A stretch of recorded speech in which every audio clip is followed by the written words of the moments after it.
Madam, ഇപ്പോൾ നമുക്ക് കാണാൻ കഴിയുന്നത് ഈ നിലമ്പൂർ തെരഞ്ഞെടുപ്പ് ഫലത്തോടെ ഒരു കാര്യം വ്യക്തമായി, തുടർഭരണം എന്നുള്ള CPM-ൻ്റെ മോഹം ഇനി നടക്കില്ല എന്നുള്ളത്.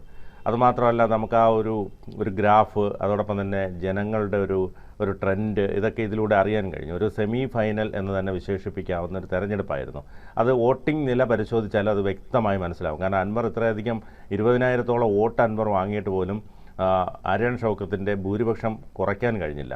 ലീഗും ഒപ്പം യുവനേതാക്കളും കോൺഗ്രസ് ഒരു എണ്ണയിട്ട യന്ത്രം പോലെ, കാരണം കോൺഗ്രസ്സിൽ എപ്പോഴും പരസ്പരം ഗ്രൂപ്പ് കളിയും അങ്ങോട്ടും ഇങ്ങോട്ടും ചെളിവാരി എറിയലും എല്ലാം ആയിരുന്നു. പക്ഷേ ഈ ഒരു മാസം അവർ ഒറ്റക്കെട്ടായി പ്രവർത്തിച്ചു. അപ്പോൾ ഇത്തരത്തിലൊരു പ്രവർത്തനം കാഴ്ചവെച്ചാൽ കേരളത്തിൽ അടുത്ത ഭരണം UDF-ന് കിട്ടുമെന്നുള്ളൊരു ആത്മവിശ്വാസമാണ് UDF-ന് ഉണ്ടായിരിക്കുന്നത്. എങ്ങനെ നോക്കിക്കാണാം? സാധാരണ ഇതിൽ കേരളത്തിൽ ഭരണ തുടർച്ച ഉണ്ടാവാറില്ലല്ലോ.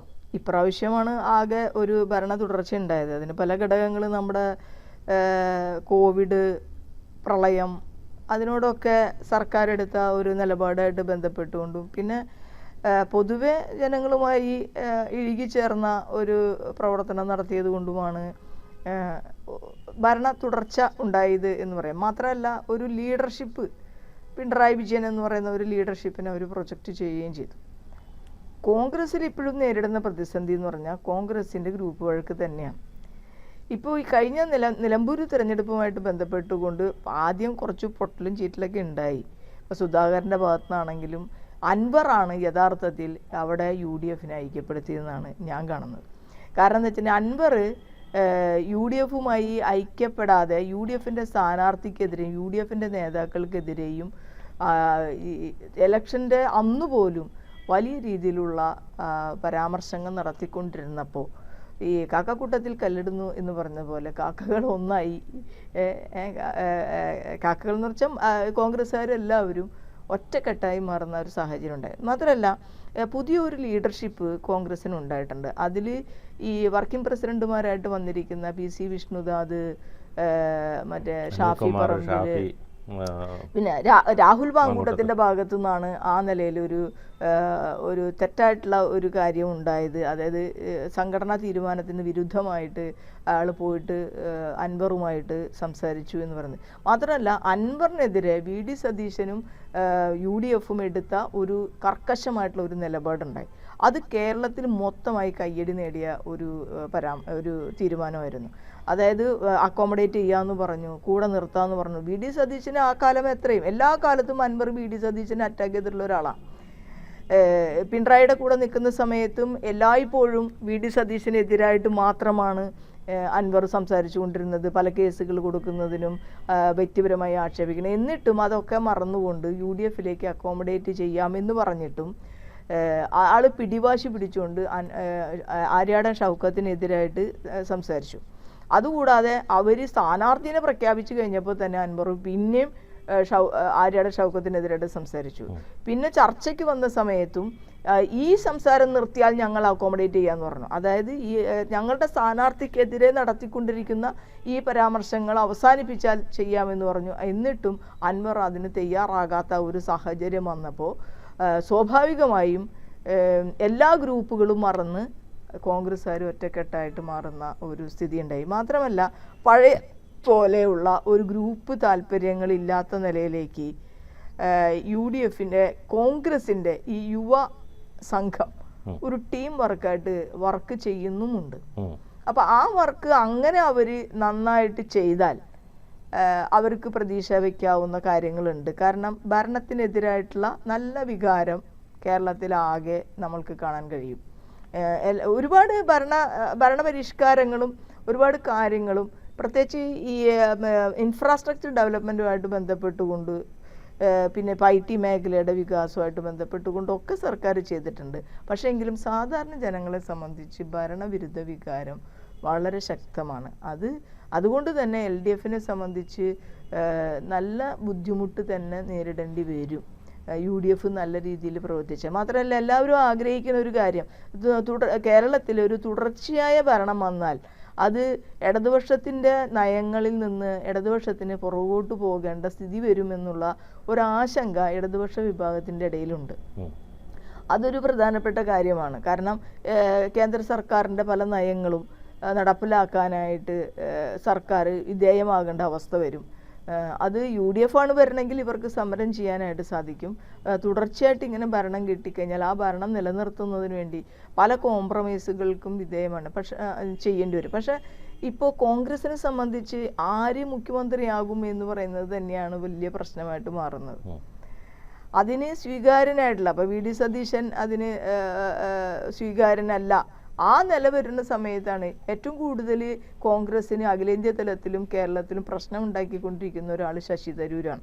ശശി തരൂര് ശരിക്കും പറഞ്ഞാൽ ഇന്ന് കോൺഗ്രസിൻ്റെയും അല്ലെങ്കിൽ പൊതുവായിട്ട് BJPക്ക് അനുകൂലമായ, കേന്ദ്ര സർക്കാരിന് അനുകൂലമായിട്ടുള്ള ഈ യുദ്ധമൊക്കെ ആയിട്ട് ബന്ധപ്പെട്ടുകൊണ്ടും അതിൻ്റെ തുടർ നടപടികളായിട്ട് ബന്ധപ്പെട്ടും വിദേശകാര്യ സെക്രട്ടറിയെ പോലെയാണ്, വിദേശകാര്യ മന്ത്രിയെ പോലെയാണ് ജയശങ്കർ ഇപ്പോൾ ഒരു വശത്തേക്ക് മാറിയിരുന്ന് ശശി തരൂരിനെ പ്രൊജക്റ്റ് ചെയ്ത് കേന്ദ്രത്തിലെ BJP സർക്കാരിൻ്റെ നയങ്ങൾ ലോകം മുഴുവൻ പ്രചരിപ്പിക്കാൻ ശശി തരൂരിനെ ഏർപ്പാടാക്കുന്ന രീതിയാണ് കേന്ദ്ര സർക്കാർ സ്വീകരിക്കുന്നത്. ഒരിക്കലും ഒരു പാർട്ടിക്കുള്ളിൽ നിന്നുകൊണ്ട് ശശി തരൂർ ചെയ്യാൻ പാടുള്ള ഒരു കാര്യമേ അല്ല. ഒരു പാർട്ടിയും അത് സമ്മതിക്കില്ല. കോൺഗ്രസ് കൊണ്ട് മാത്രമാണ് ശശി തരൂരിന് ഇപ്പോഴും കൊണ്ടു നടക്കുന്നത്. അല്ലെങ്കിൽ ആരും സമ്മതിക്കില്ല. കാരണം അത്രമാത്രം ദ്രോഹമാണ് കോൺഗ്രസിനുണ്ടാക്കുന്നത്, അത്രമാത്രം ഗുണമാണ് BJP സർക്കാരിന് ഉണ്ടായിക്കൊണ്ടിരിക്കുന്നത്. മറ്റൊരു പ്രധാനപ്പെട്ട വസ്തുത, ലീഗ് കൈമെയ് മറന്ന് ഇത്തവണ ഇതിനു വേണ്ടി പ്രവർത്തിച്ചു. അതായത് അരിയൻ ഷൗക്കത്തിനോടൊക്കെ ലീഗിന് വിരോധമുണ്ട്, അവരുടെ കുടിപ്പകയും പാരമ്പര്യമായിട്ടുള്ള വിരോധമൊക്കെ ഉണ്ടെങ്കിലും ലീഗും ഒറ്റക്കെട്ടായി പ്രവർത്തിച്ചു. ഒരു പക്ഷേ ലീഗിന് ഇനി നിലനിൽപ്പിൻ്റെ പ്രശ്നം കൂടിയാണ്. UDFന് അധികാരം കിട്ടിയില്ലെങ്കിൽ അവർക്ക് ഒരു നിമിഷം പോലും നിൽക്കാൻ കഴിയില്ല.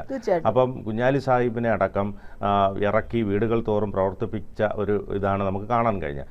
ഒരു പക്ഷേ ഇനിയിപ്പോൾ UDFന് അധികാരം കിട്ടിയാൽ കുഞ്ഞാലിക്കുട്ടി ഒരു ഉപമുഖ്യമന്ത്രി സ്ഥാനം പോലും കൊടുക്കാമെന്നുള്ള ധാരണ പോലും ഒരുപക്ഷെ അനൗദ്യോഗികമായി ഉണ്ടായിട്ടുണ്ടാവും. എങ്ങനെ കാണുന്നു? ധാരണ ഉണ്ടായില്ലെങ്കിലും അയാളത് ഡിസർവിങ് ആണ്. കാരണം എത്രയോ കാലമായി UDFൽ നിന്ന് ഏറ്റവും മികച്ച മന്ത്രി എന്ന നിലയിലുള്ള, ഇപ്പോൾ ഐസ്ക്രീം ബാറിൽ കേസ് ഒഴിച്ചാൽ മികച്ച മന്ത്രി എന്ന നിലയിലുള്ള, വ്യവസായ മന്ത്രി എന്ന നിലയിലൊക്കെ മികച്ച മന്ത്രി എന്ന നിലയിൽ UDFന് അങ്ങനെ സമ്മതനായിട്ടുള്ള ഒരാളാണ്. മാത്രമല്ല UDFൻ്റെ ഘടകകക്ഷികൾ ഇപ്പോൾ മാണി ഗ്രൂപ്പൊക്കെ ആയിട്ട് ബന്ധപ്പെട്ടുകൊണ്ട് തന്നെ പ്രശ്നങ്ങൾ ഉണ്ടാകുന്ന സമയത്തൊക്കെ അതൊക്കെ പരിഹരിക്കുന്ന ഒരാളാണ്. വളരെ അവരൊരു കേഡർ പാർട്ടിയാണ് ഈ മുസ്ലിം ലീഗ് എന്ന് പറയുന്നത്. കോൺഗ്രസിനെ പോലെ അയഞ്ഞ സംവിധാനമല്ല. അതുകൊണ്ട് തന്നെ ആ നിലയിൽ ആര്യാട ഷൗക്കത്തുമായിട്ടുള്ള പ്രശ്നങ്ങൾ വ്യക്തിപരമായിട്ടോ അല്ലെങ്കിൽ അവരുടെ മറ്റു കാരണങ്ങളൊക്കെ ആയിട്ട് ഉണ്ടായെങ്കിലും ഇപ്രാവശ്യം ലീഗിന് അവിടെ ജയിക്കുക എന്ന് പറയുന്നത് അവരൊരു പ്രഖ്യാപനം ഉണ്ടായിരുന്നു. അടുത്ത 2026 നിയമസഭാ തിരഞ്ഞെടുപ്പിലേക്കുള്ള ഒരു രഥയാത്രയാണ് എന്നുള്ളൊരു പ്രഖ്യാപനം ഉണ്ടായിരുന്നു. അതുകൊണ്ട് തന്നെ അത് കേന്ദ്രീകരിച്ച് വർക്ക് ചെയ്ത് എങ്ങാനും അൻവറോ അല്ലെങ്കിൽ CPMO ജയിച്ചാൽ അത് ഭയങ്കരമായിട്ടുള്ള തിരിച്ചടി അവർക്ക് കിട്ടുന്ന അവർക്ക് നല്ല ഉറപ്പായിരുന്നു. മാത്രമല്ല അൻവർ UDFൻ്റെ വോട്ടുകൾ അല്ലെങ്കിൽ മുസ്ലിം വിഭാഗത്തിൻ്റെ വോട്ടുകൾ നല്ല രീതിയിൽ പിടിക്കുമെന്നുള്ള ഒരു ആശങ്കയും അവർക്കുണ്ടായിരുന്നു. അതുകൊണ്ടാണ് എല്ലാ തരത്തിലുള്ള പ്രശ്നങ്ങളും, ഇത്തരത്തിൽ പ്രശ്നങ്ങൾ ഉണ്ടാകുന്ന സമയത്ത് പ്രശ്നങ്ങൾ ഉണ്ടാകാൻ കാത്തിരിക്കാതെ ഒരു ഉത്തമ ലക്ഷ്യത്തിന് വേണ്ടി പ്രവർത്തിച്ചാൽ UDFന് വേണമെങ്കിൽ കരകയറി പോരാ. പക്ഷെ നയങ്ങൾ കുറേ കൂടി ഇപ്പോൾ അവർ പ്രഖ്യാപിച്ചു, ആശാ വർക്കർമാർക്ക് ഞങ്ങൾ ഓണറേറിയം വർദ്ധിപ്പിക്കും എന്നൊക്കെ അവർ പ്രഖ്യാപിച്ചു. അങ്ങനെ പല പല കാര്യങ്ങൾ അവർ പ്രഖ്യാപിച്ചിട്ടുണ്ട്. KSRTCനെ സംബന്ധിച്ച ചില കാര്യങ്ങൾ അവർ പ്രഖ്യാപിച്ചിട്ടുണ്ട്. കുടിവെള്ള സ്വകാര്യവൽക്കരണം നടത്തില്ല എന്നൊക്കെ അവർ പ്രഖ്യാപിച്ചിട്ടുണ്ട്. സാധിക്കൊന്നുമില്ല, അവർ നേരത്തെ തന്നെ ഇതൊക്കെ ചെയ്യാൻ തീരുമാനിച്ച ആൾക്കാരാണ്. പക്ഷേ എങ്കിലും ജനങ്ങളോടൊപ്പം നിൽക്കുന്ന ചില കാര്യങ്ങൾ ചെയ്യും. മാത്രമല്ല നമുക്കപ്പോൾ ഒരു നല്ല പ്രതിപക്ഷത്തെയും കിട്ടും. എന്തായാലും നമുക്ക് കാണാം. അടുത്ത കുറച്ച് ദിവസം കൂടി ഉണ്ടല്ലോ നിയമസഭാ തിരഞ്ഞെടുപ്പുമായിട്ട് ബന്ധപ്പെട്ടുകൊണ്ട് സർക്കാരിൻ്റെ ഒരു പെർഫോമൻസും കൂടി നോക്കി. അത് സർക്കാരിൻ്റെ വകുപ്പിൽ ഏതെങ്കിലും ഒരു അഴിമതി ആരോപിക്കത്തക്ക വിധത്തിലെ വിഷയങ്ങളൊന്നും തന്നെ ഉയർന്നു വന്നിട്ടൊന്നുമില്ല. പിന്നെ കേന്ദ്ര സർക്കാരുമായി ബന്ധപ്പെട്ടുണ്ടാകുന്ന വലിയ തരത്തിലുള്ള സ്വാരസ്യങ്ങളും പ്രശ്നങ്ങളും എക്സാലോജിക്കുമായിട്ട് ബന്ധപ്പെട്ടൊക്കെയുള്ള അഴിമതിയൊക്കെ കിടപ്പുണ്ട്. അത് ഇതൊക്കെ അഴിമതി ഉണ്ടെന്ന് പറയുമ്പോഴും പല അഴിമതികളും ആരോപിക്കപ്പെട്ടു പിണറായി വിജയൻ എന്ന് പറയുന്ന മുഖ്യമന്ത്രിക്കെതിരായിട്ട്. നമ്മൾ കാണേണ്ട വിഷയം ഒന്നും തന്നെ എന്ത് ചെയ്തില്ല, തെളിയിക്കപ്പെട്ടില്ല. ആര് സഹായിച്ചു, ആര് മൂടി വെച്ചു എന്നുള്ളതല്ല, ഒന്നും തെളിയിക്കപ്പെടുന്നില്ലല്ലോ. കൂടുതൽ വാർത്തകളും വിശേഷങ്ങളും നിങ്ങളിലേക്ക് എത്താൻ ABC മലയാളം സബ്സ്ക്രൈബ് ചെയ്യുക, ബെൽബട്ടനും അമർത്തുക.